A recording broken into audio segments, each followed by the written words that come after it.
generally takes place over the course of several mixers and events during the course of the first part of the year. But of course, unfortunately, this year we were a little bit challenged. So we thought we would put this together as a direct connection between the leaders of the BIA and the members of the BIA.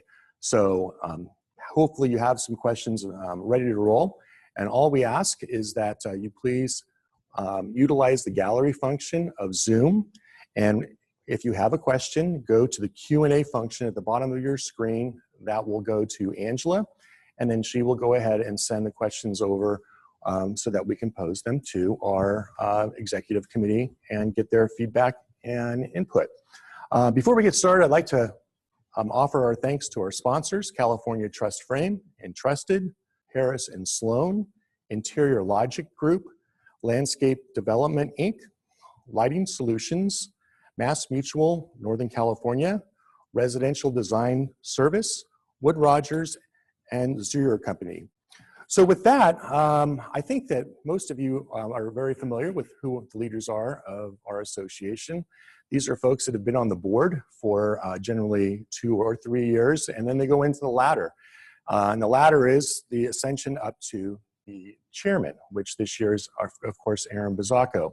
Joining Aaron as chairman in the executive committee is Mike LaFortune with Easton Development Group, Adam Heeb, new to the executive committee from KB Home, and of course our immediate past chair, Phil Rodriguez. So we've talked about the format. We've got a couple of questions ready to go, and this is brand new for us too. So we're going to do the best we can. Hopefully this works seamlessly and without any technical issues. But before I ask the first question, I want to thank Angela for her hard work in putting this together. This is a brave new world, and there's a lot of moving parts and a lot of different ways that we do business. So thank you to Angela, and thank you to all of our sponsors for making this happen. So let's get started, and I'll ask the, I guess, the obvious question first to the entire panel. And that is, can you guys kind of share with the members what your perspective is in terms of where we are in August? In March, as I recall, we had an executive committee meeting that was very serious. We had some very serious concerns over where the industry was going, and now we're fast forwarding about 4.5 months. So I'd be interested in your feedback. Is this really where you thought we would be in August? And I'll start with our chair. Sure. You know, I had no idea where we'd be when we sat back in March. I'd say people are fleeing to the suburbs in large quantities, and that's great for our business. It creates new challenges for sure, but we have seen the last 2 months have been absolutely phenomenal from a sales perspective. Will that continue? Not likely throughout the year, I wouldn't guess, and that's okay. I think, you know, things we'd like to see moderate. I mean, we'll continue to, you know, the industry will continue to raise prices while they can, and things will eventually moderate, and things change quickly in this industry, as we've talked about in some of our meetings. So very optimistic, though. I think the last 2 months have created a lot of optimism and just general kind of safety within each of our businesses to give us the latitude to make some decisions and go out and look for new projects and hire new people, and it's been really promising. I'll throw it out to the rest of the group. Yeah, I echo all of that, Aaron and Mike. You know, back in March, we saw this huge dark cloud coming in the sky, and I would be remiss to say that it wasn't panic. It was. We were all very concerned about what the future held in front of us. And but I'll say that the biggest challenge that we saw coming over the horizon was the potential shutdown of the construction industry. And we were working very closely with Mike's team here at the BIA, as well as the CBIA, and ensuring that that didn't happen. And even with the ability to construct, we were concerned about sales. You know, how are our merchant home builder partners going to succeed in an environment like that where everybody's shut down and locked down? But as time progressed, even up to today, we see positive signs even into the future. Of course, there's still concern with respect to what the future holds, but we feel that where we've come from and where we are today, we are very optimistic. what the future holds. Of course, we've got, getting out of the total lockdown, not total lockdown, but the lockdown we're in today with respect to certain industries, unemployment being high, an election upcoming, 2021, what does it look like? We're still concerned, but in general, I think in our industry, we always have those concerns. So we're kind of feeling, that this is the next year, the next crisis that is there, and we've always adapted and overcome those. So I share the same comments. I think Phil said the right word, be adaptive. What we saw in March was a lot of the opportunities that we were discussing were put on hold. There was just too much uncertainty to discuss new land acquisitions, adding to the portfolio. And so everything was put on hold, and we had to start thinking about other opportunities and looking at, from a master plan community and a large landholder, can we do something different? Can we be creative or think of, maybe more industrial opportunity or so forth? What we're seeing now is the ability to have those discussions starting up again. People are looking for land, looking for the opportunity. Where can they get their lots for the next 2 to 3 years? And so that's been a real positive that we've seen from our perspective, that those discussions that were placed on hold in March are now reopening, and we see that as a positive trend going forward. Yeah, I don't think anyone could have expected or anticipated where we would be today versus where we were in April and May. I mean, it was I think a scary situation, a lot of unknowns, but like many of the challenges we've faced in this industry, it's a dynamic industry. There's a lot of forces, and just when an event happens that you think is going to have an extremely negative impact on things, it flipped. And again, there's different forces. There's market forces. There's things that drive our business that we don't always anticipate and think about. And so here we find ourselves, as Aaron was saying, 2 months into some of the greatest weeks of the market. I don't want to say a market because it's still fairly new, but the market has been incredible.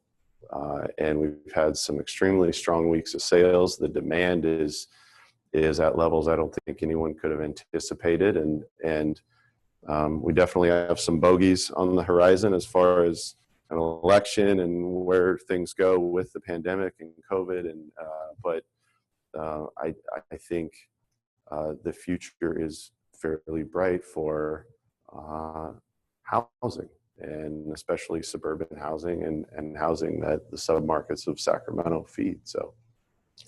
Well, I'm glad you made that comment, because we kind of started with the comment of the focus on the suburban lifestyle, and then kind of ended the comment after 4 people offered their feedback with the same observation. And that seems to be a prevalent theme now, and it's actually making its way into media conversations. And I'd just be interested, how much of that is a long-term, you guys have a perspective of how much of that is a long-term change in terms of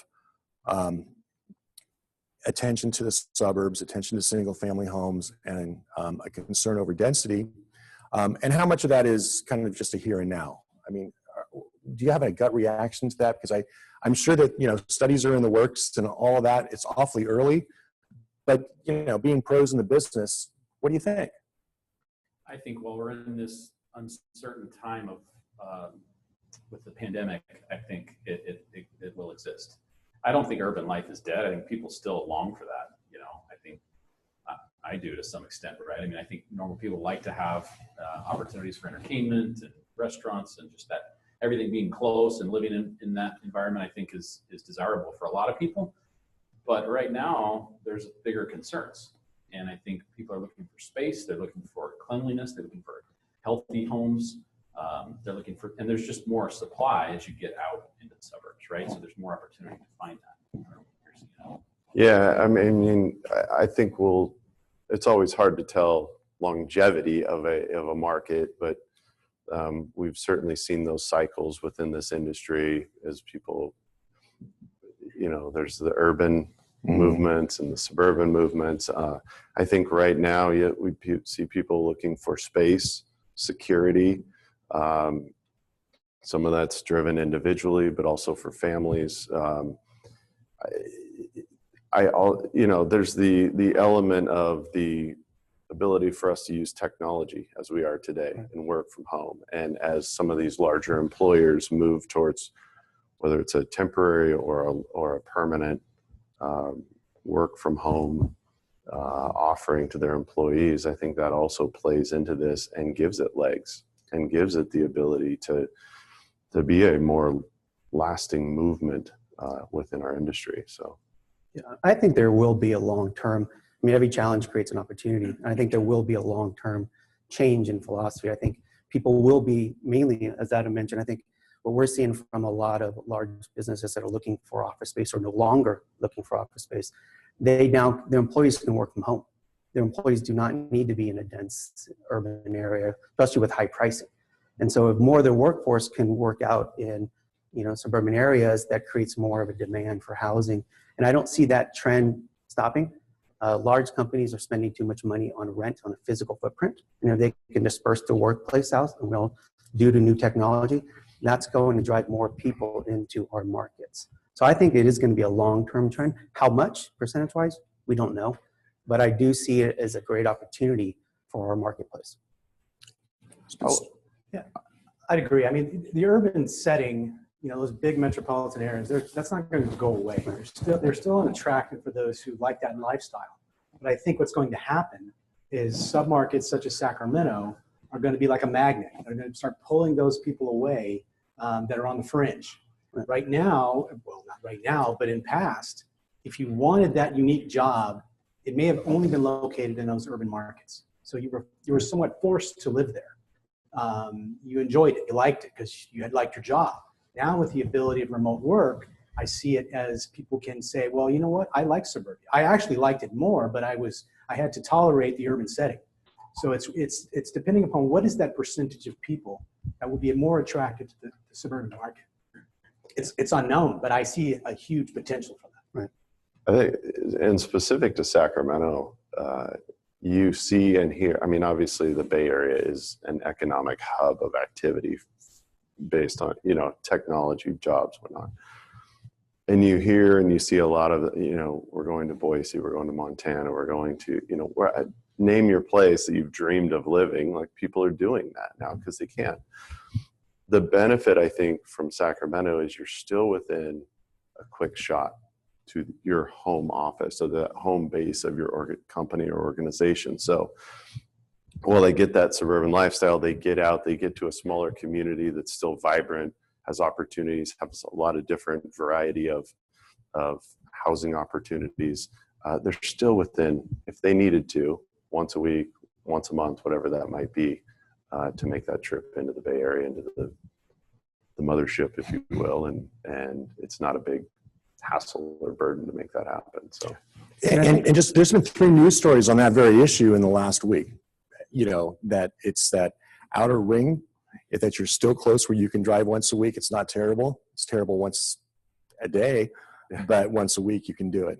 So I also think there's an opportunity from a long-term planning stage to bring some of those urban elements to suburban. So when you're looking at designing your plans, bringing some of those key things that people are like, the entertainment center, so forth, there might be a renewed opportunity to bring those into this market to make it seem that much more attractive. Right. Well, and speaking of design, there seems to be a lot of speculation about how new home design is going to be changing as a result of the pandemic. And we've talked to some architects that are already in the works on how that would look. Do you feel like those design changes are really a focal point of being able to continue with the sales success that we've had?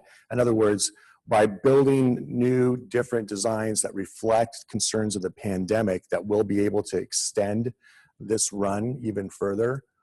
Because we hear a lot about Zoom rooms and working outside in California rooms that used to be California rooms and insulated interior walls. I mean, to the builders in the room, what do you guys think? Yeah, definitely.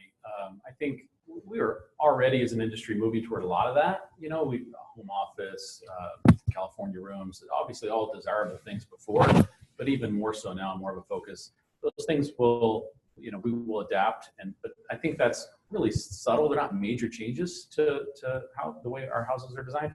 I think the bigger change and I'd encourage to hear your guys' thoughts.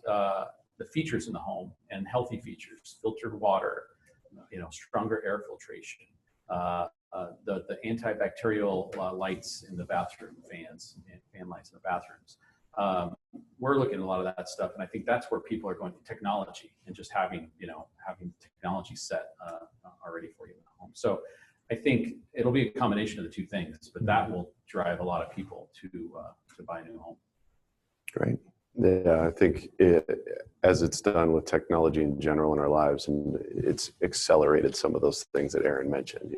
We've kind of danced around and toyed with some of these different elements, and they're slowly working their way into home design. But I think it's accelerated that. It's accelerated the use of technology. At KB, we've just advanced some of our home office options that are out there, and kind of have grown that offering, if you will, of the various things they can do to personalize the home office setting. So you hear so much about people. I'm on my couch.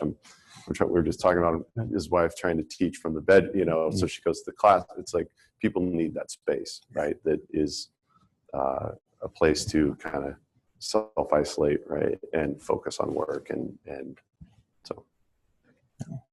Now, that's interesting. There's a lot of questions coming in already, and a lot of them are kind of surrounding the solid market. And it seems like as an industry, we're always worried about, I think, Adam, you said it earlier, the next deal. Well, it's good, but we're worried about this, or this has caused this over here. And it's great because our first question is just that, and I think it's a really well-placed question. And the question is, with escalating materials, we're hearing that builders are having to cool sales due to appraisals not being able to keep pace. Do you feel that land, labor, and escalating materials will cool the market over the next several months, or what's the outlook for the remainder of the year based upon those facts and concerns? Well, I think, that's not something that we don't always hear in every market. I mean, as we came out of the recession, there was the labor shortage, there was the commodity shortage. We just have to adapt and deal with it. When costs get too high because of constraints, well, there's usually some little mini correction with all of that, because when costs, get too high, that puts the home out of price for the consumer. But as we touched on earlier, it's just like one more thing. We're always looking ahead.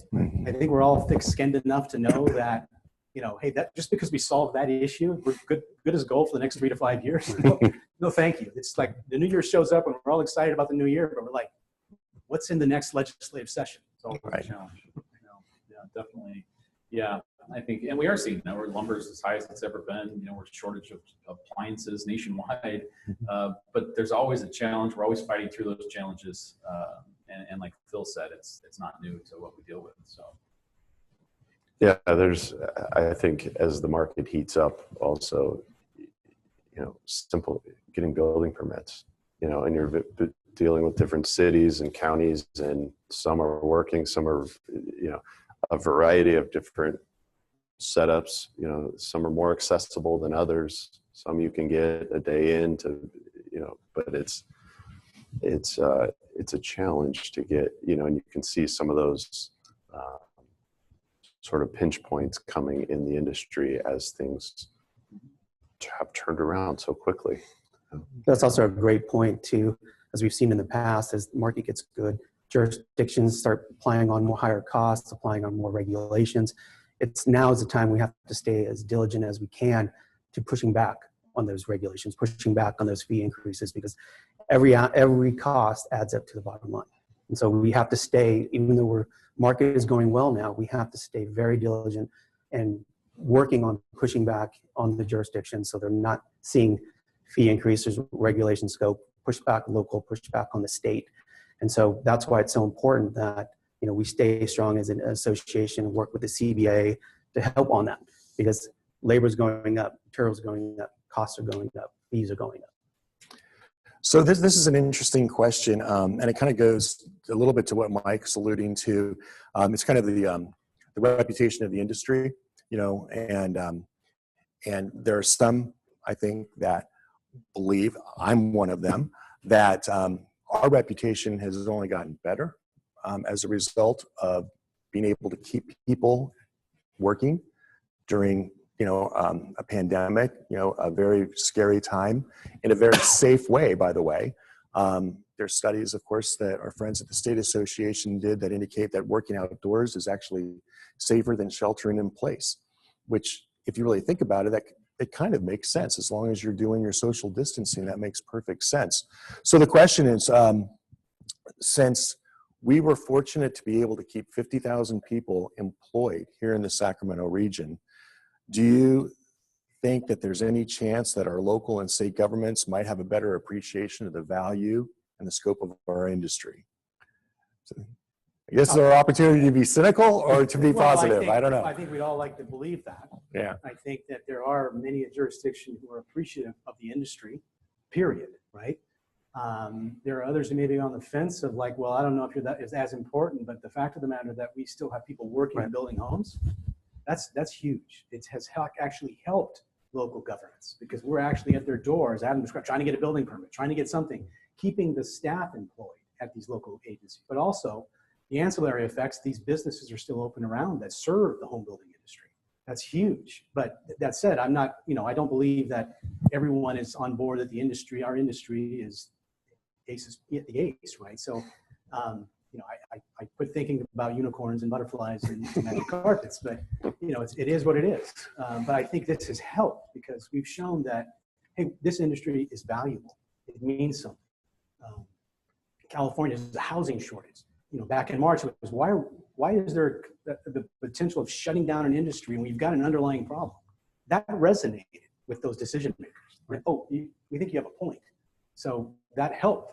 And I think it's proven so that we have the ability to create jobs and hold jobs and just sustain economies.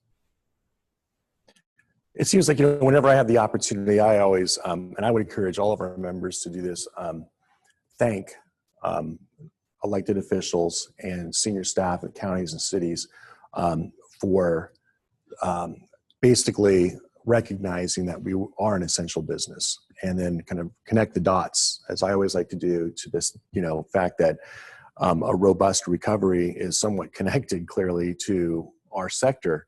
And because we were able to do our job in March and April, we're having home sales over the summer months.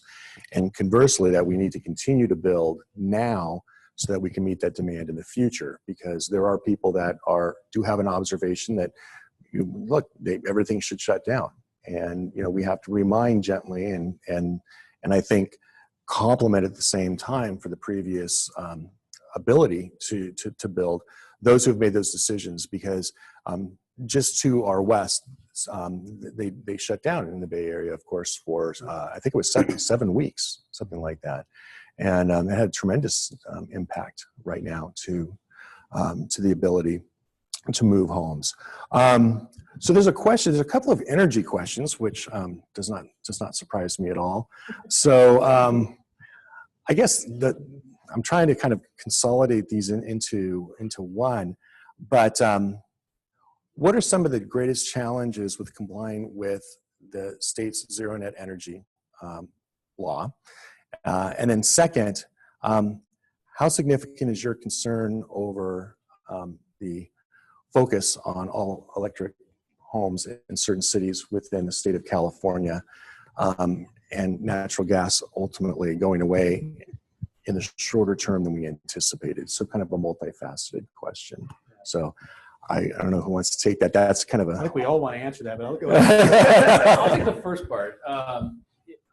The challenge with meeting the new building code is it's just cost. It's cost, a little complexity, but not much. It's just adding cost to the home that ends up getting passed on to the home buyer. And if the home buyer wants those features and is willing to pay for it, then that's great. But not everybody does, and not everybody can afford it.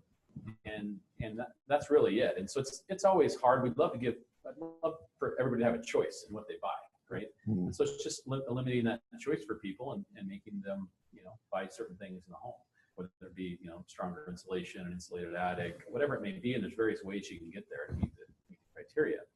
But we're eliminating choice, similar to in solar, along the same lines. It's, we're making them have it, and it's a great thing. And solar is helpful, for people's energy bills, but, maybe people don't want to have to buy it or have their power purchase agreement or whatever it may be. So I think having choice is always better. And so, but in this case, it's not a choice they have. We have to put it in there. So. Yeah, I think, for my biggest position of recent on all electric, I've just posed the question to the proponents of that, is you're going to take an option away from consumers who appreciate natural gas, whether it's just cooking or heat. Water heater is debatable, right? But heat and cooking, I think predominantly cooking. And, I just posed the question to these folks. It's like, do you have natural gas in your home? And the answer is yes. Do you want it to go away? Well, no. And so, then why are you penalizing the new customer, the new homeowner? And when there are so many other ways to reduce emissions by helping solve the emissions of old housing stock, that I think our industry would be willing to help with. And I don't know, we don't like fees, but if we were paying a fee that goes into something to help retrofit and renovate old appliances in certain neighborhoods, I think we'd be all for that, as long as we allowed and provided an option for consumer choice for the future with natural gas. That's just my thought. I've just been redirecting it to the proponents of that. Right. And then whether it's the environmental community or the government regulators, it's here. Let me flip it around on you. Mm-hmm. Because I'm in your shoes. I understand why, but please jump in my shoes. Mm-hmm. It's just one more added regulation and added cost in a time of a housing shortage. So when we talk with the regulators, it's like what you mentioned. Your point was, well, you like it, but you're not going to let someone else have it. You say there's a housing shortage. You want us to develop more, but you're raising the cost on everybody. So at what point can those two positions meet in the middle? And that's been the biggest struggle. Is too many different opinions, too many different viewpoints, and they're not really looking at the big picture. And so that's what we've been pushing back on. Yeah, I think at the end of the day, you think about the consumer, right, and the home buyer. And in this crisis we're in today, with housing shortage before we were with COVID, and now we're seeing this push for people wanting home ownership out of density into that safe, secure place. And cost is going to become an issue, whether it's supplies, supply chain, regulation. You're hearing a lot about, and then you start layering on the energy costs and different things, and it all trickles down to cost of home ownership and that crisis that we talk about of how do we keep Americans in the game of home ownership. And I think that needs to be as much of the conversation as is taking away some of that choice. So interesting. Well, there's a question too, kind of going back on the issue of sales and marketing. So this is right up Adam's alley in terms of how many of those keep hearing that there's a interest in home buyers coming from the Bay Area up to Sacramento now more than ever. But yet, according to the question, there hasn't really been a lot of studies that have substantiated that. It's anecdotal. It's, a couple of people have heard and all of that. Are you guys actually seeing proof that there's substantial migration pattern now from the Bay Area up to the Sacramento markets for the reasons that we talked about at the beginning of this presentation? And if so, what's your gut tell you in terms of how big that is? 5%, 10%, 20%? What do you guys think? So it is real, and we see it, but I think there's a couple layers to it. There's the component of the people who are moving from the Bay Area, making the decision to move, and I would call it the outer kind of rim, or it's not just the Sacramento market. I think they're seeing it in the Sonoma Napa area. They're seeing it down Tahoe, seeing it.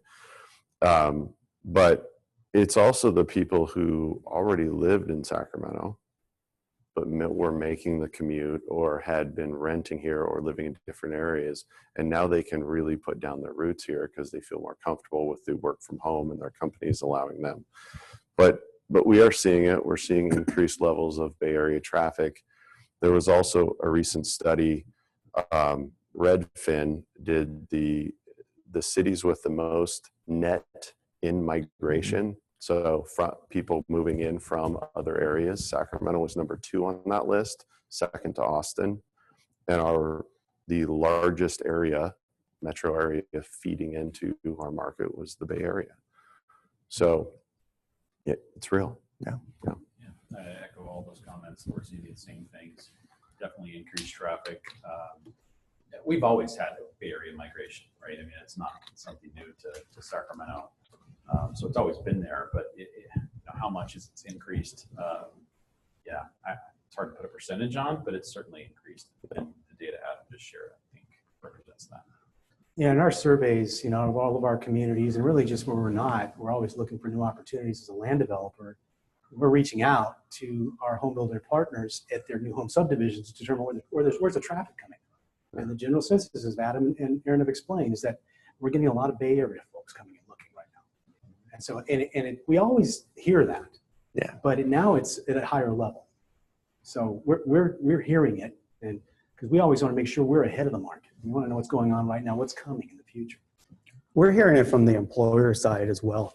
For people that are looking to relocate either office or industrial, we're getting more phone calls, we're getting more interest, just because the overall cost is so much lower here than Silicon Valley or other Bay Areas. So we're seeing that also from the employer side, which would translate into new home buyers here. That's really encouraging to hear from the land folks, because that's our future, right? I mean, that's going out a few years, and that I think makes us all a little bit more confident. There's a great follow-up question to this whole line of questioning, and that is, okay, so we keep hearing about that on the tech side, because tech side was the first folks, probably back in February, to allow people to work at home. Not surprisingly, a little bit out ahead of a lot of other industries. But are you hearing that other industries from the Bay Area are following into the same kind of mode, or is this something that is specific to tech? Or do you think that banking and financial services, and this is an across-the-board movement to allow the work from home and therefore the migration of collectively all of those business workers as well? Is it bigger than tech? I would say it's bigger. Well, from our perspective, I think it's not only at tech. I think there is a diverse people looking for new locations or lower cost operations. I think it is bigger than tech, but it are industries or sub-industries that are tied to tech. So now that they're seeing that the tech is willing to migrate elsewhere, they are following suit. I think it's hard to see that practically on our side, just because tech is so dominant in the Bay Area. That's mostly what we see. I mean, to really put a gauge on whether we see bank migration from banking employee different, it's a tough one. I'm sure we see it happening all around us, right? But how much of that is really sending buyers this way? But this next question is kind of funny, because when you start talking about this stuff, everything blows up, right? I mean, you just like see question after question after question, which is great. I mean, this is exactly what we like to see. So then the question becomes, and this has been asked by a couple of different people, as a result of this significant uptick of where we are now, and recognizing that people have their own business plans and have their own strategies associated with this, is from a macroeconomic perspective. Do you think that the industry for 2021 is going to be in a position to where it can respond to that need because of all of the challenges, specifically, I think, Aaron, that you brought up with labor shortages and material costs? Is that going to be the problem for 2021? I think we're positioned well to tackle those problems. I do. I don't know if that'll be the problem for 2021. I think, I think we're positioned well. And there's always a challenge, and they're not new challenges. And so we've been dealing with those things for years. Some little differences, nuances here and there. But yeah, I don't see that being the problem for 2021. Okay.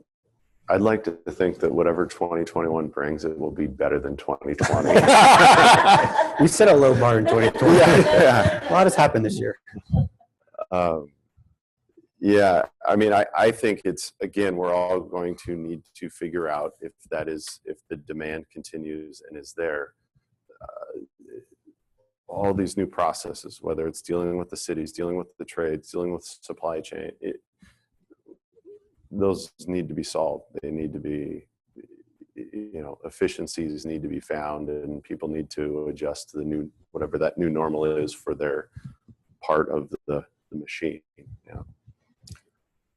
So this is an interesting question that is a little bit different than the other subjects that we've been talking about. I think it really goes to the affordability factor of homes. And the specific question is, it's a little bit of a long one. Do you think that the cost of home ownership goes up, of course, when we see real disparity between the aesthetics and the quality of urban and suburban development, especially in lower income populations?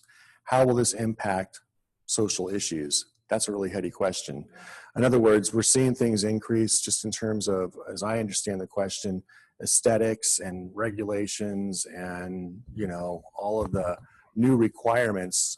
Does that create disparity within kind of the social justice arena and the ability for people to get ahead by following the American dream? I think I know the answer to that, but to what extent is this coming into play because of where we are right now? Well, I think it exists. That generally exists throughout any market. I think it's more prevalent now in the future because of that issue with lack of folks being able to jump into the housing market. But I think that our industry can use that as to push back against the regulators. We're always talking about not so much affordability. We always talk about affordability, but really attainability. You know, folks that are right on the edge of being able to buy a home, enter into it, some sort of living arrangement, but they can't because the price keeps going up. That actually helps on the land development side, even the home builder side, of talking to the governments, if you will, the jurisdictions, saying we have to control these regulations. Please pick what's the most important thing, the top two things you want, but you can't have everything. So I think it all factors into the equation and will help us control the cost to deliver housing. I mean, you got to use that in your favor. I think it's just one more tool in the toolbox for us to point to the jurisdictions of the disparity. We have to control that because we want everyone to be in a home, whether it's a new home or a rental home, period. Yeah, I think Phil said it absolutely perfect. That is one of our key talking points going forward because that's something the jurisdictions can understand. Okay, they add a cost of little component X. They don't really see that, although we see it adds cost to it. But not being homes attainable, not allowing people to enjoy home ownership, that's the key. And they're just going to keep making more division between the homeowners and those who cannot afford it. So I think that's going to be one of our key messages and continue to be when we are trying to lower costs and lower regulations. Yeah, I think that makes a lot of sense because we're for the first time in the last couple of weeks hearing things about revisiting inclusionary fees in some areas where we've successfully 5 or 6 years ago negotiated, I think, a more reasonable approach to that, and that there's a segment that's out there right now that's trying to redefine the need for affordable housing because of the pandemic. They're using that as a framing then to go in and say, rent control, rent forgivability, inclusionary housing, and they're revisiting a lot of these issues. And I think that's the part that a lot of us feel that we may be vulnerable if we're not careful, if we don't get out in front of that. So, I mean, what would you encourage our members to say to when they have the ability to have a barbecue in their backyard again, and they have their neighbors over, and the neighbors start talking about the need for affordable housing? What are the 2 or 3 points that we can make to kind of get out in front of that and kind of share our perspective? I don't think it's, and this last year when I was chairman, that was kind of my mission. Right. Get people out. You got to go talk to your neighbor who's not in the home building business. Explain to what we have to go through. It isn't because home builders and land developers are making a ton of money at the expense of the community. That's not it. We're trying to manage the costs, period. And so when you see that homes cost so much, and there's this disparity that goes on, you need, you as an engineer, as an architect, as a biologist, as a home builder, as a title officer, banking professional, utility professional, you need to go explain to your neighbor at a barbecue or at a soccer game, hey, let me tell you just one story. Right. You don't have to give them the 90-minute session, which wouldn't be enough time, but just give them a topic so you wouldn't believe this. And it's, as I've wished we could do, is on the garage door of every home, you had a sticker like you would see at a car lot, where the consumer can see what this house paid for. And folks would be shocked Yeah. to see that. Yeah, what? And then it would be more of them speaking to the government, because sometimes we just fall. This is deaf ears. People, we're just whining, right? And we're not trying to help solve community concerns, environmental concerns. So I continue that messaging, but now just louder. One thing we need to remind folks too is it's a society issue, right? It's not a land development issue, not a home builder issue. This is an issue we have in our society that, home affordability and attainability is something that as it gets further and further out of reach, it's something we need to correct together, not just our industry. Right. I think that we've also, the one thing there's great points. The other thing that I think we run into a lot, and I know our government affairs team is constantly trying to separate the difference between the homeless problem and the homeless situation that we have and affordable housing. And a lot of the advocates like to link those two together. And that's really unfair, and it's not appropriate. They're both challenges, but they're both very different challenges, and they both have different solutions. And I would say, just one quick plug for our friends at HomeAid. There's federal monies that have come down over the course of the last 6 months, and we are pursuing very heavily some of those opportunities so that we can partner with providers to be able to build shelter and take that to the next level and utilize those funds appropriately. I don't know how all of this stuff is going to be built by the end of December, when it hasn't even gone through permits check or anything yet, but that's okay. We'll figure that out. But where there's a will, there's a way. And I think that's the other part of this that is important to keep in mind. We're the BIA, and we're working really hard on the government affairs side, making sure that our members can do what they do best. But we also give back an awful lot, through the foundation, workforce development, research, and of course, when there's a great opportunity, we're all over it in terms of HomeAid. So that's a nice little transition for the last few minutes of our program. I just wanted to, and you guys don't know that I'm going to ask this question. So don't be, it's an easy question. We've been waiting for it, Mike. I know. The icebreaker. Which favorite? And none of this stuff is scripted, in case you can tell. None of this is scripted. But I'm just interested in how each of you became involved in the BIA, because you have risen to the leadership ladder, the highest point of leadership within one of the largest BIAs in the state. And you put in a lot of time, and we're very grateful and thankful that somehow in your busy day, you find a way to carve out time to come in and work for the betterment of the entire industry.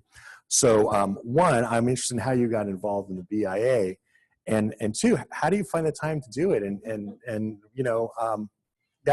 asking that question to encourage others in the future to be part of the BIA. So whoever wants to go first. I'll start. To me, I guess it was self-serving. As a company, we have a lot of interests in any market where there's a BIA. So we sit at the table, wanting to help solve issues, voice our concerns, look for solutions.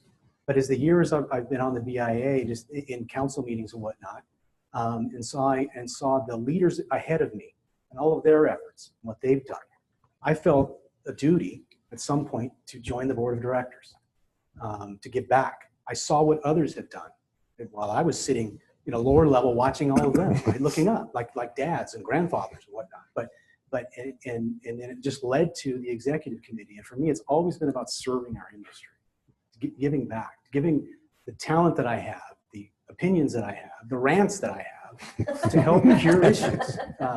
But as the immediate past year, I'm going to miss being a part of the board of directors and the executive committee, but I'll still be involved in the BIA. And I've been telling folks that have asked me the question over the course of the last 3 or 4 years, Joe, you must be busy as heck. How do you do it? Well, you manage your time. Right. It's not that complicated. It's not like you're in the BIA offices all of the time. I generally am once a week, but it isn't as if I've lost time, lost the ability to do my job. So, yeah, totally agree. And very similar path. I think I was first exposed when I joined the industry some years ago with Chris Cady. I worked for Chris, and he was either vice chair or chair at the time. And had just gone to some events and got exposed that way, and then kind of always would participate where I could, and then one day had lunch with Mike. Yeah, okay. He took me to lunch. Yeah. He just cornered me in the boardroom with the BIA. Whatever Hard it takes, sell, whatever hard it sell. takes, yeah. Yeah, it's, I guess not. I sure can. It's absolutely. You almost got away with it. We were this close. Yeah. Sorry. Serving. It's just giving back, and it's an opportunity to, like Phil said, you see others do it, and you go, you feel a little. I don't know if it's guilt or it's like, hey, that's an awesome thing they've done, and I should do that too. And certainly, it's just giving back to the industry the best we can, and then self-serving as well, having a seat at the table, understanding what's going on, current events. Situations in our market that you might not otherwise hear or see. And as far as the time goes, yeah, you manage it, and Phil's exactly right. I had people tell me, "Oh, you must be so busy." I'm like, actually, I got nothing to do today. My schedule's clear. Don't fool yourself. Like, sometimes it's not that bad. And some days it is, and that's just the way it is. But the time will find itself if you make it important to you. Yeah, I think I have a kind of a unique route to the BIA. My first career was a CPA with Deloitte & Touche, and then I did mergers and acquisitions. When I was hired by the company in their finance role, things happened, some changes in our organization, and all of a sudden I'm now doing development and working on operations. And so in order to kind of educate myself, I went to a couple BIA meetings, and Angela convinced me to join Build, and that probably was one of the most important decisions I've made. I learned so much from that is now helping me on a day-to-day basis. That basically I always felt a debt of gratitude to the BIA. They helped me so much in my career that, Mike asks, I say yes. I'm not even sure what he's asking, but I say yes. And so that ability to serve and the ability to help, and it is very self-serving. And we're all here because it helps us professionally. It helps our companies to have a seat at the table, and just to learn from everybody that we're interacting with. So when I was cornered by Phil and Aaron, I couldn't say no. I asked why, but I couldn't say no. And so that has been, in the time, I'll learn more as I chair next year, but it's not that big of a commitment because you learn something every day that you can then take to your day-to-day job. And I think that's the most important thing. And everything we do is, to help this industry and help our company. So. And a big deal, Mike is the first Build graduate to become chair of the BIA 13 years later or so. Roughly, yeah. Yeah. That's cool. I would say really driven by connection and learning. Early on in my career, getting involved with the BIA in smaller levels allowed me to kind of gain exposure within the industry and meet people. My time in the Bay Area BIA, we had a group called New Gen at the time. I think it was very similar to the Build program that's here. And that was really the catalyst, I think, for a deeper level of involvement within the BIA, better understanding the opportunities of where you could get involved. I think, and then as I've transitioned up here, again, connection, getting connected with the people here within the building industry. It's helped tremendously. And then obviously the opportunity to support the industry. But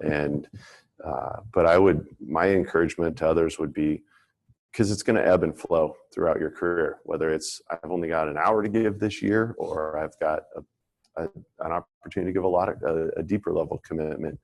But get involved. Spend an hour at an event, sponsor an event, volunteer. Angela's always, I'm sure, always looking for support. But those little things, you step outside your comfort zone, you find a couple of extra hours in a day, and it makes a difference. You meet people, and you become more comfortable and involved. And yeah, it's one of those things where the industry is benefiting from you, but you're also, I think, equally, if not more so, getting something out of it. So great. Well, great answers, by the way. We really didn't rehearse that. We really didn't. But I asked the question because it's very important. And someone told me this a long time ago. Somebody who had this job back in the 70s at North State BIA, who subsequently went on to become chairman of CBIA. Bob Ravinius told me years ago the thing that kept him up at night when he was involved in my job is who were the next leaders. And he said it always worked itself out, but he never stopped worrying about it. He was always worried about it until he retired. He was always worried about it because we're fortunate to have great leaders, and you just want great leaders 4 years from now and 8 years from now and 12 years from now to continue to build on the success. So I have a great last question that came in. Can I say who it's from? Yeah, that's why I put it there. Okay, it's from our friend Rick Wiley, and Rick always comes up with some good questions, and I think it's a great and a great one to end the program. And basically, he'd like to hear the most positive or exciting statement about our business and industry as of today. So,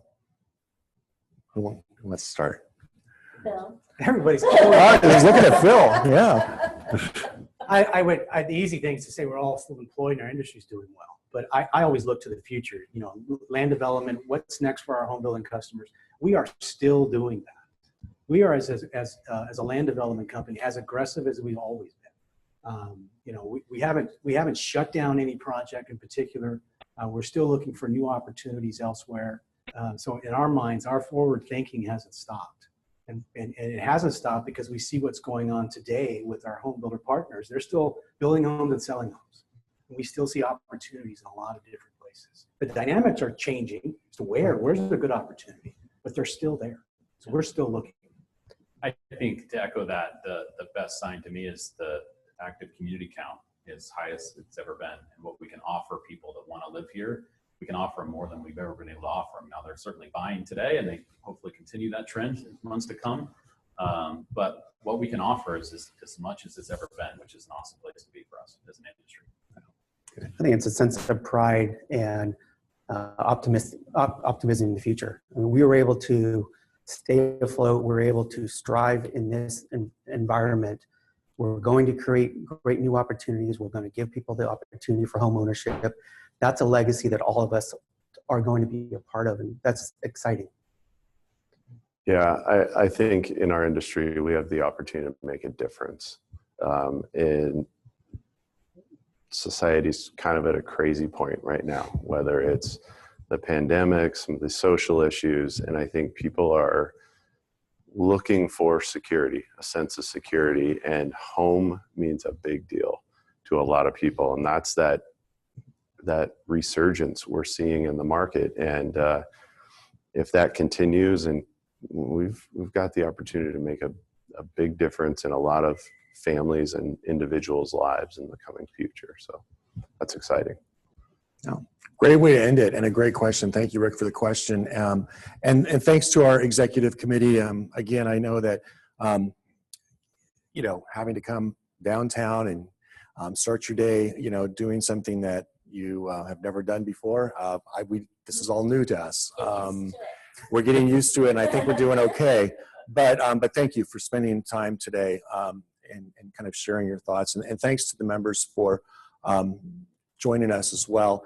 And also, thank you so much for our sponsors, because if we didn't have sponsors to help us out with these deals, we would probably be doing it with handheld iPhones, and it would look much less professional and problematic. So thank you to all of our sponsors. We'll be back with one more program for Breakfast Blend later on this year. And to everyone, have a great rest of your day. And thanks for joining us. Thanks, everyone. Thank you, everyone. Thanks. Yeah. Thank you for being a friend. Travel down a road and back again. Your heart is true, you're a pal and a confidant. I'm not ashamed to say, I hope it always will stay this way. My hat is off, won't you stand up and take a bow? And if you threw a party, invited everyone you knew, well, you would see the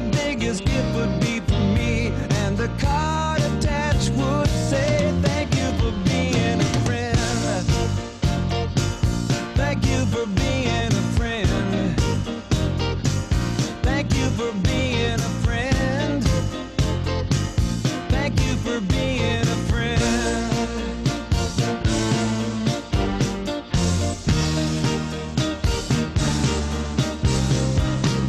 If it's a car you lack, I'd surely buy you a Cadillac.